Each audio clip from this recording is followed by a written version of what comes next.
역사를 누가 운행할까? 누가 움직이느냐?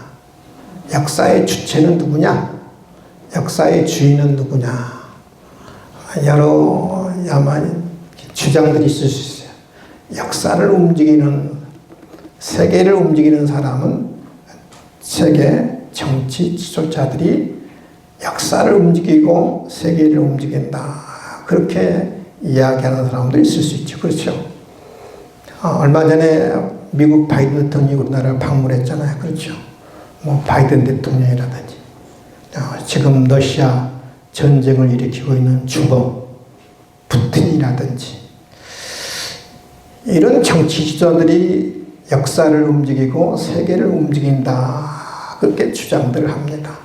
그래서 여러분 보세요. 매일 신문 기사를 보든 미디어를 보든 방송을 보든 언론을 보든 그 사람들의 일거수일투족을 다 반영하자. 그렇죠?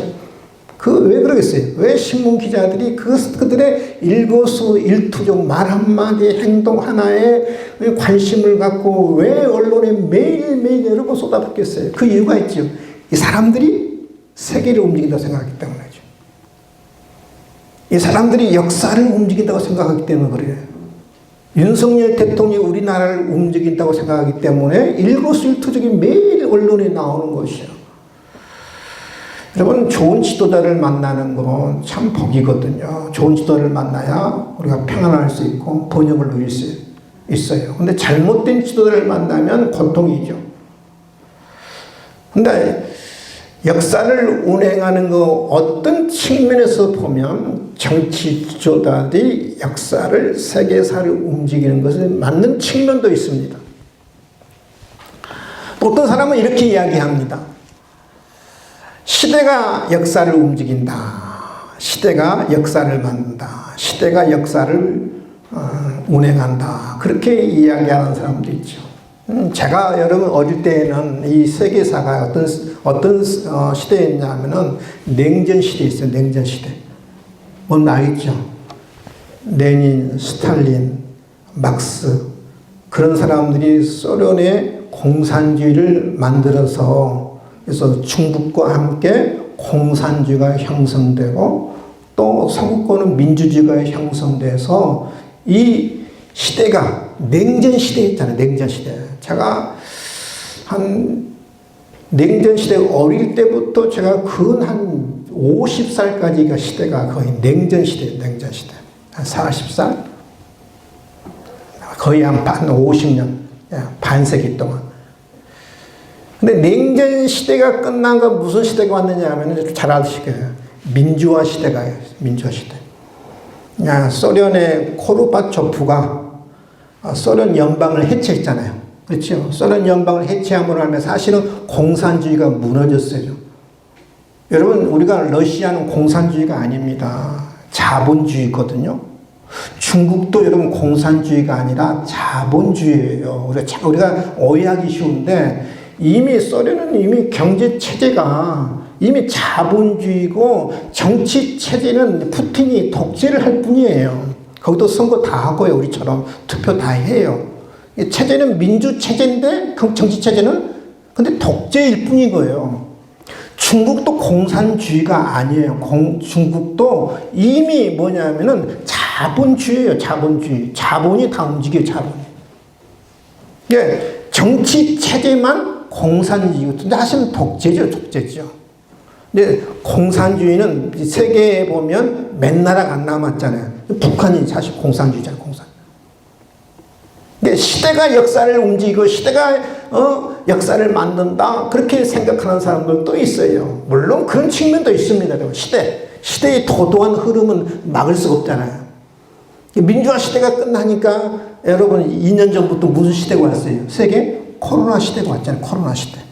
이제 코로나 시대가 이제 끝나가면 이제 무슨 시대가 또 도래할지를 모르니까 시대가 역사를 만들고 시대가 지도자를 만든다고 그렇게 주장하는 사람도 있어요. 물론 그런 측면도 있습니다. 또 어떤 사람은 이렇게 이야기를 해요. 역사는 우연의 산물이다. 어떤 원인이 있는 것이 아니라 어떤 사람에 의해서 움직이는 것이냐. 어쩌다 보니까 우연히 그렇게 된 것이다. 역사는 우연입니까? 시대의 산물일까? 정치 지도자들에 의해서 움직일까? 어떤 보면 사람이 주관한 것 같기도 하고요. 시대가 움직인 것 같기도 하고 우연히 되는 것 같기도 합니다. 그런데 여러분, 이 역사의 운행은 누가 운행하냐면요. 역사의 주체자는 누구냐? 역사의 주인은 누구냐? 하나님이신 것을 여러분 믿을 수 있기를 바랍니다. 하나님의 사람을 통해서, 지도자들을 통해서 하나님이 세계를 움직이고 역사를 운행하시는 거예요. 역사의 주인은 오직 한 분 하나님이세요. 성경 66권이 한결같이 이 말씀을, 이 진리를 이야기해요. 역사의 주인은 사람이 아니다. 역사의 주관자는 정치 주도가 아니다.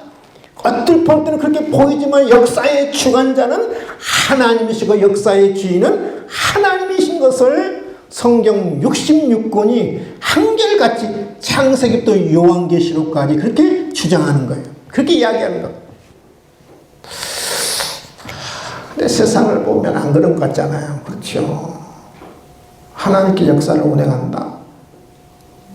역사의 주인은 하나님이다. 근데 안 그럴 때가 많아요. 그렇게 안 볼 때가 많아요. 그렇잖아요. 왜요? 여러분, 이 세상에 누가 형통한가요? 악인들이 훨씬 형통하잖아요. 그러잖아요. 의인들이 형통하는 게 아니고 악인들이 훨씬 형통하잖아요.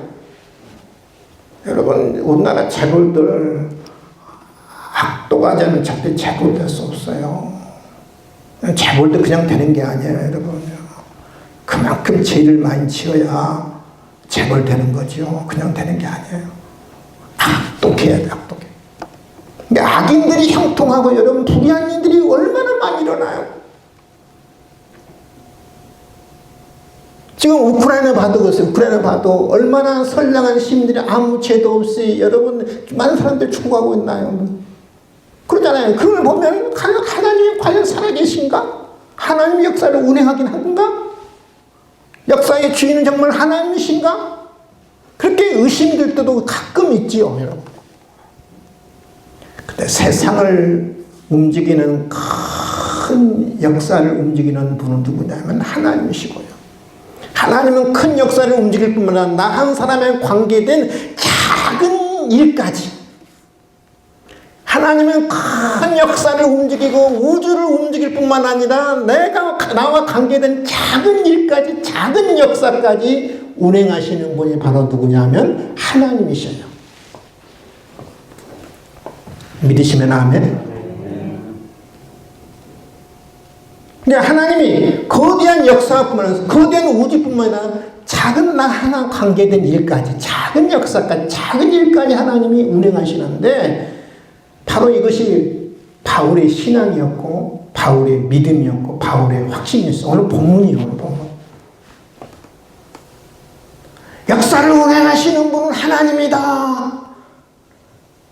나의 모든 작은 일까지 운행하시는 분은 하나님이다. 그것을 오늘 본문은 우리에게 바울은 이야기하고 있거든요. 오늘 본문 이렇게 시작합니다. 우리가 알거니와, 그래. 따라합시다. 우리가 알거니와. 우리가 알거니와. 헬라의 에이도라는 단어인데 우리 목사님은 저보다 헬라를 훨씬 더 잘하시는 것 같아요. 저는 에이도라는 단어를 안 쓰는데 목사님 딱 쓰셨어요. 에이도, 안다. 안다는 뭐냐면 경험적으로 안다라는 말이거든요. 이게 지식적으로 알고 배워서 아는 게 아니라 경험적으로, 체험적으로 안다. 우리가 알거니와 이것을 다시 우리 조금 쉽게 제가 번역한다면 나는 이렇게 믿는다. 나는 이렇게 확신한다.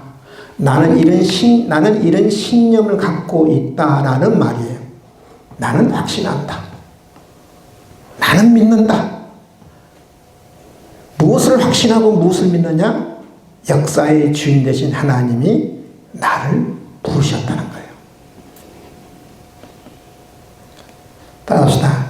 하나님이 나를 부르셨다. 여러분, 하나님이 나를 불렀다는 말은 보통 사건이 아니거든요.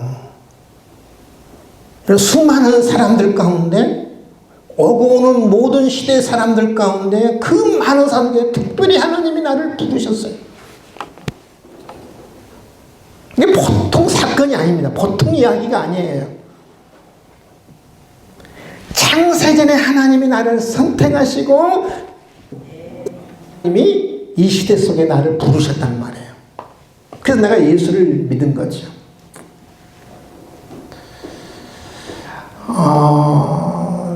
이렇게 생각하는 사람들이 있을 거예요.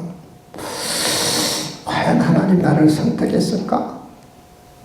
하나님 과연 나를 부르셨을까? 나는 하나님의 뜻대로 부르심을 입은 자일까?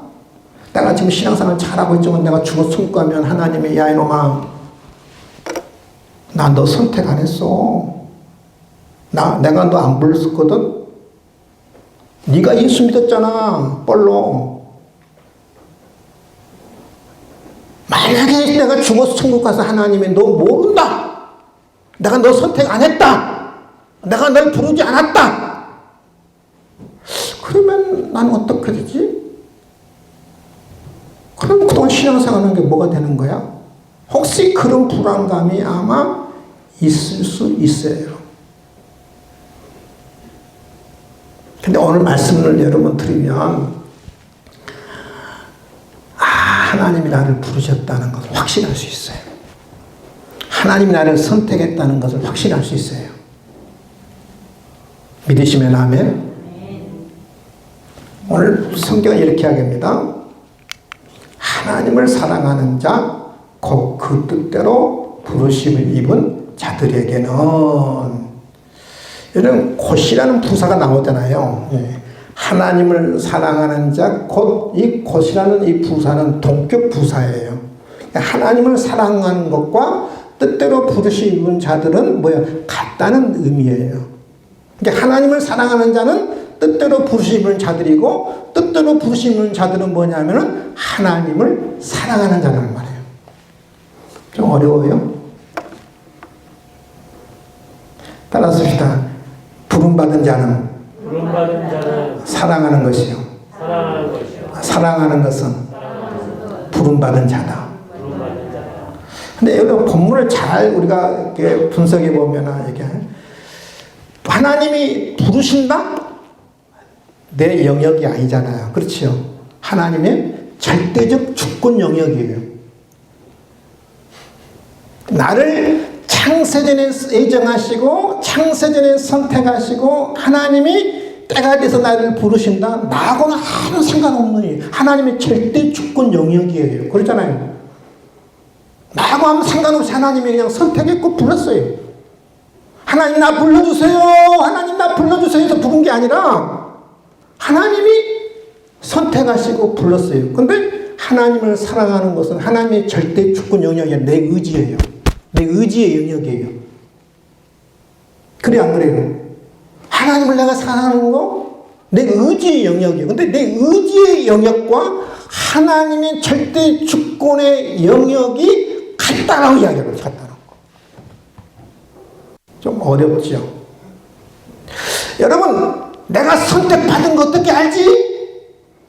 하나님 부르신 거 어떻게 알지? 어떻게 알긴? 하나님을 내가 정말 내가 마음으로 입술로 내가 부족하지만 연약하지만 면목이 없지만 하나님 내가 진심으로 하나님을 사랑해요. 하나님 정말 내가 주님 사랑합니다. 하나님 사랑합니다. 그렇게 내가 진심으로 내가 고백한 사람은 하나님의 부름받은 자라는 거예요.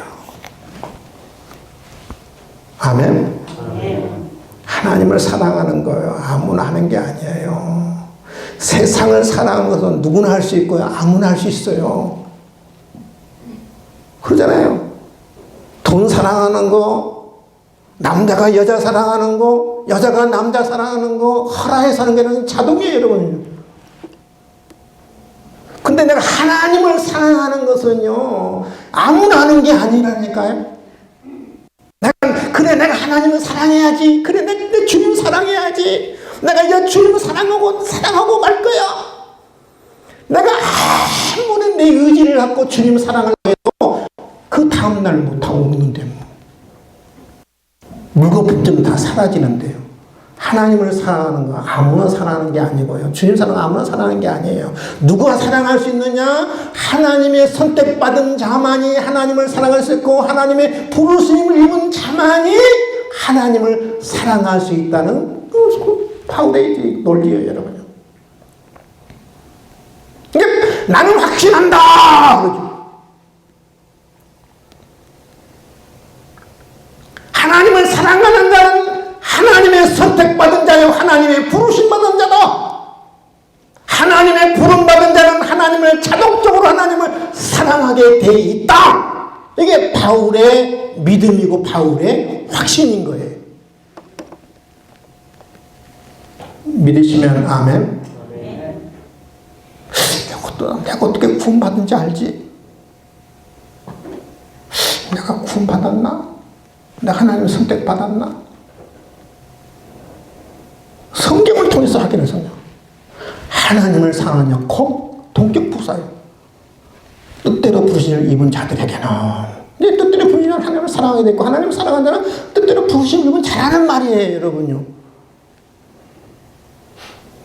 믿으시면 하면 이 말씀만 로마서 8장 28절만 여러분 마음에 새겨두어도 절대 여러분의 구원관이 흔들리잖아요. 오늘은 구원받은 것 같고 내일은 구원이 취소된 것 같고 오늘은 구원의 확신이 있고 내일은 구원이 취소된 것 같고 그렇게 여러분 왔다 갔다 하지 않아요.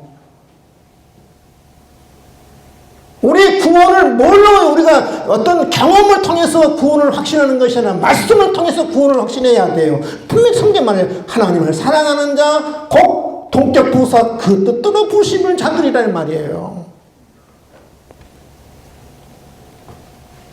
절대 여러분 구원이 왔다 갔다 하면 안 돼요. 내가 오늘 교회 나왔으니까 구원받았고 내가 다음 주에 내가 교회 안 나오면 구원은 취소되고 내가 오늘 열심히 믿으니까 구원받았고 내가 열심히 식었으니까 구원 취소되고 절대 하나님은 그런 분이 아니에요.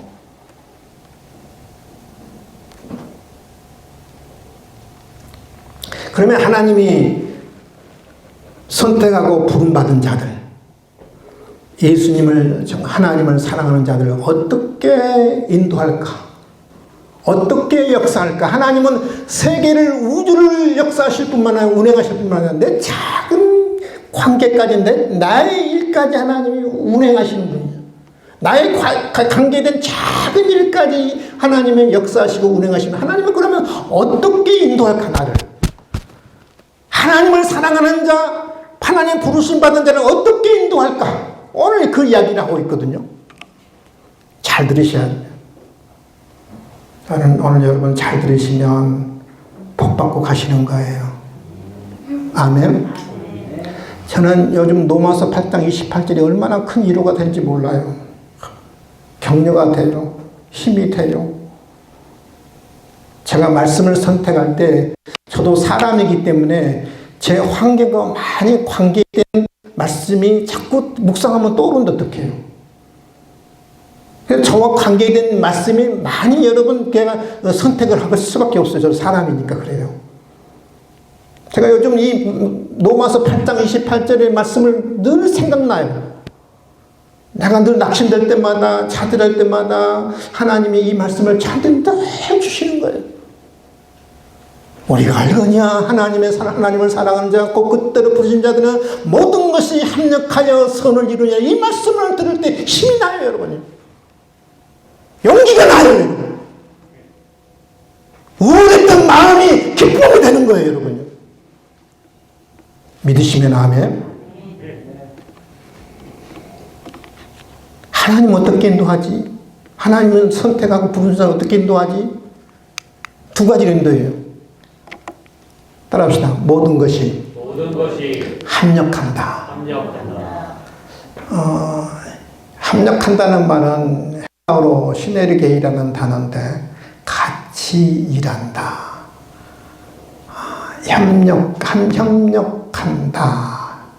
같이 일한다. 협력한다. 서로 작용한다. 서로 작용한다. 그러니까 여러분 우리가 인생을 살면서 그러잖아요. 성공만 하나요? 실패도 하잖아요. 그렇죠. 행복 많아요. 불행한 일도 있잖아요. 여러분 가난도 있잖아요. 부요만 있는 게 아니라 건강 많아요. 질병도 있잖아요. 명예만 있나요? 굴욕도 있잖아요. 잘된 일만 있나요? 못된 일도 있잖아요. 기쁜 일만 있나요? 슬픈 일도 있잖아요. 우리는 여러분 하루하루 살면서 많은 일들을 만나잖아요. 그렇잖아요. 기쁜 일, 슬픈 일, 좋은 일, 나쁜 일, 잘된 일, 못된 일, 성공, 실패, 건강할 때도 있고 질병도 만나고. 이 모든 것이 내 삶의 모든 것이 뭐냐 서로 협력해요. 같이 일을 해요. 같이 서로 작용을 해요. 서로 작용을 해요. 서로 작용을. 근데 잘된 것만 작용하는 것이 아니라 성공한만 잘된 것이 아니라 건강한 것만 작용하는 것이 아니라 모든 것이 중요합니다. 모든 것이 모든 것이. 슬픈 일도 괴로운 일도 안타까운 일도 손해본 일도 상처받은 일도 불행한 일도 내가 질병을 앓는 일도 이 모든 것이 다 작용하고 협력하고 함께 일해요. 함께 일해요. 따라합시다. 함께 일한다.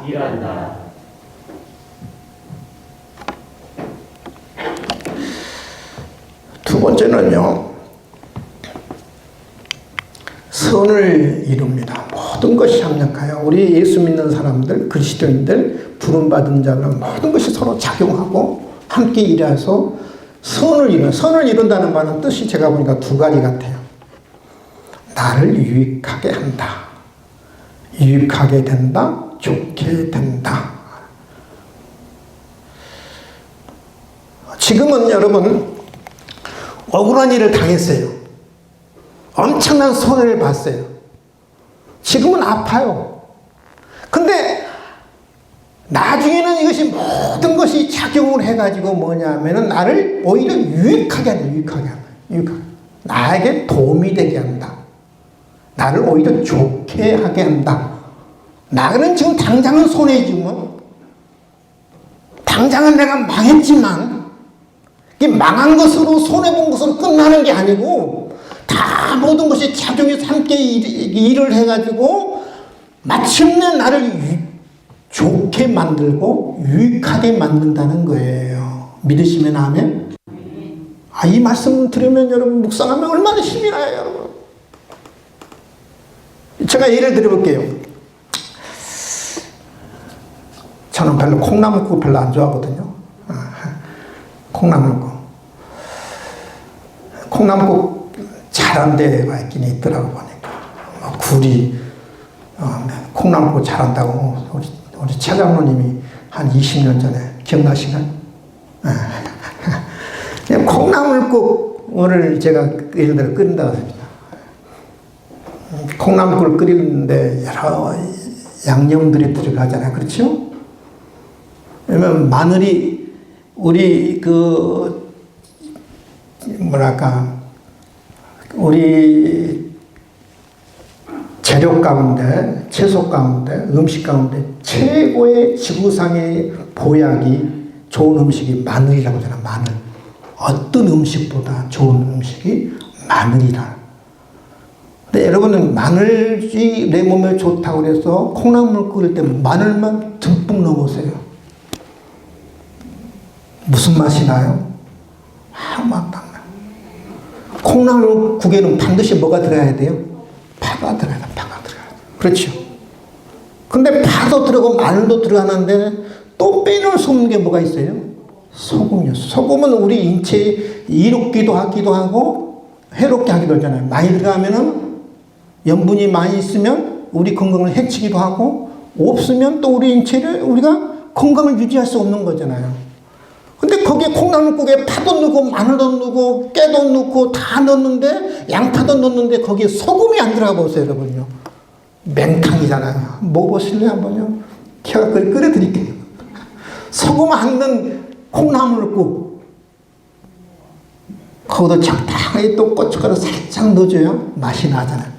이게 콩나물국 하나를 끓일 때도 여러 음식들이 적당히 다 다 들어가고 어우러져야 뭐가 돼요? 맛있는 콩나물국이 나오는 거예요. 믿으시면 아멘? 이 소금은 여러분 우리인체 분명히 유입도 되지만 해도 되잖아요.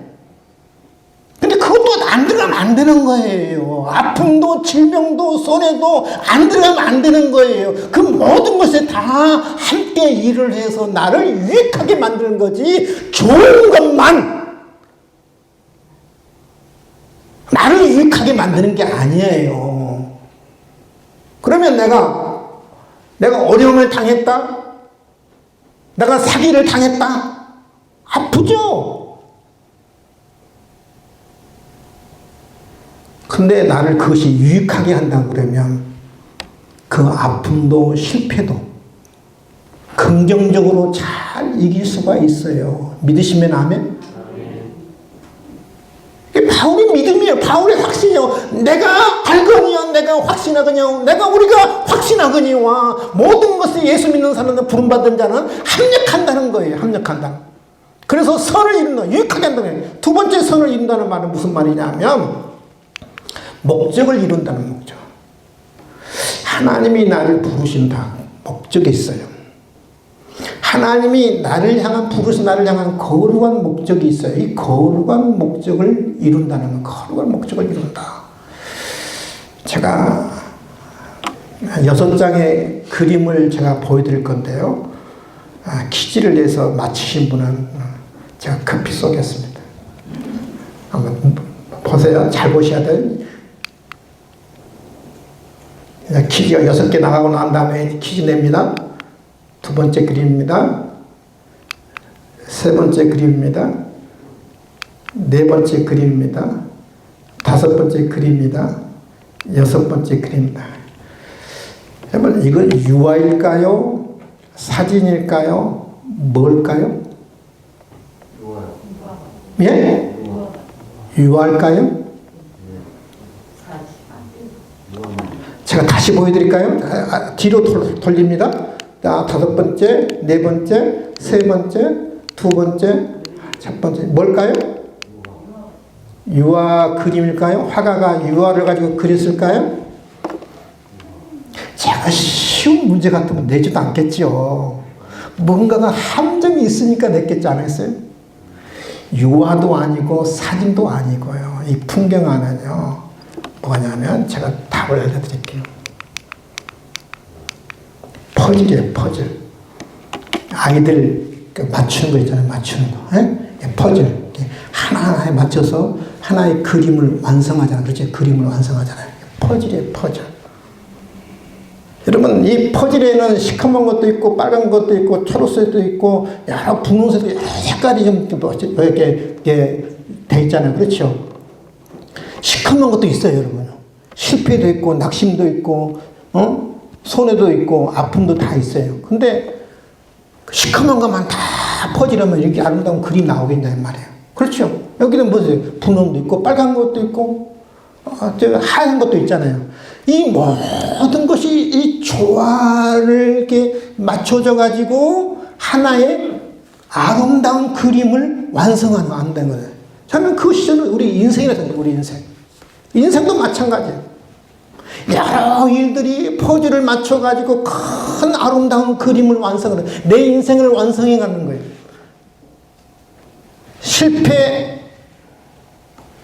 성공, 큰일, 작은 일, 기쁜 일, 슬픈 일, 행복한 일, 괴로운 일, 이 모든 것들이 내 인생의 모든 것들을 다 퍼즐을 맞춰서 하나의 아름다운 그림을 내 인생을 완성하는 거예요.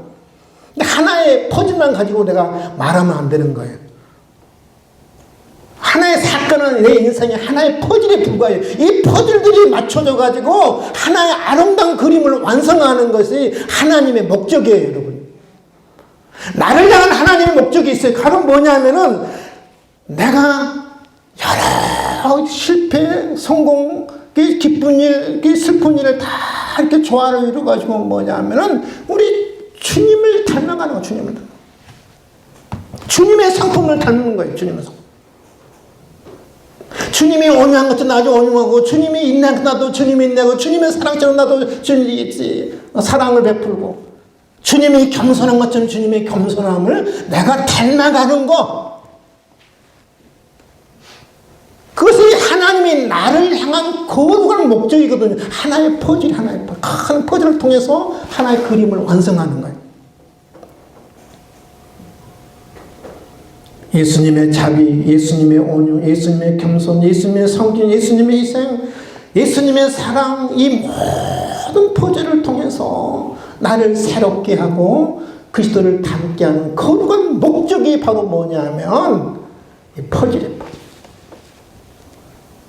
그러면 여러분 생각해 보세요. 모든 것이 합력해요.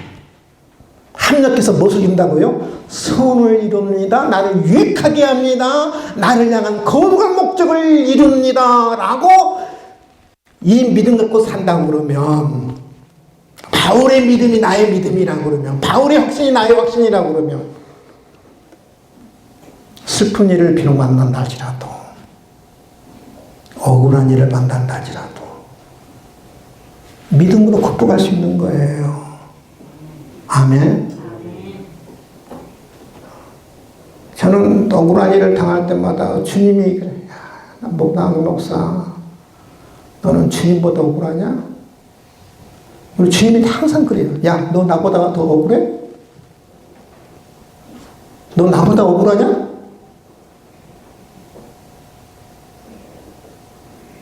너 나보다 억울해? 야, 나봐. 나처럼 억울한 사람이 어딨냐? 죄도 없이 내가 모든 죄를 뒤집어서 내가 십자가에 죽지 않았느냐? 그것 때문에 내가 거룩한 목적, 이 땅에 오신 목적을 이루지 않았느냐? 아픔이 없었다면, 고통이 없었다면 어떻게 나의 거룩한 목적을 이룰 수 있었겠느냐? 너는 나보다 억울하냐?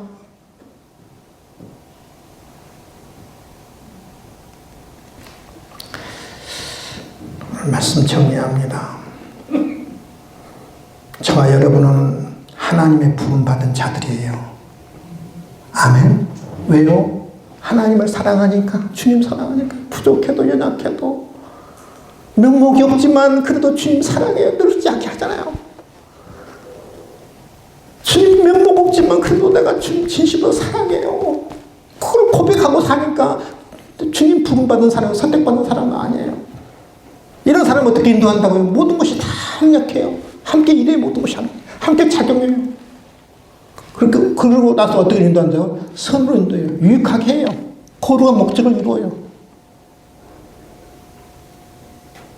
여러분, 이 말씀이 내 심령 속에 살아있다면, 내 마음에 깊이 새겨서 늘 힘든 일을 만날 때마다 이 말씀을 늘 기억한다고는 얼마나 힘이 되고 위로가 되고 격려가 되겠어요, 여러분. 낙심하지 않아요. 좌절하지 않아요. 다시 일어나요, 여러분. 이 말씀에 신념이 되시고, 여러분의 신앙의 철학이 되시고, 여러분의 이 말씀이 인생관이 될 수 있기를 주님의 이름으로 축원을 드립니다. 기도하겠습니다. 하나님 아버지, 감사와 찬송과 영광을 올려드립니다. 하나님의 부름받았다는 사건이 얼마나 놀라운 사건인지요. 내가 하나님의 사랑을 보면 면목이 없지만, 부족하지만, 초라하지만, 때로는 하나님 앞에 고개 들 수 없지만, 하나님의 사랑을 보면, 주님 사랑을 보면 주님의 선택받은 자요 부름받은 자인 것을 확신할 수 있습니다.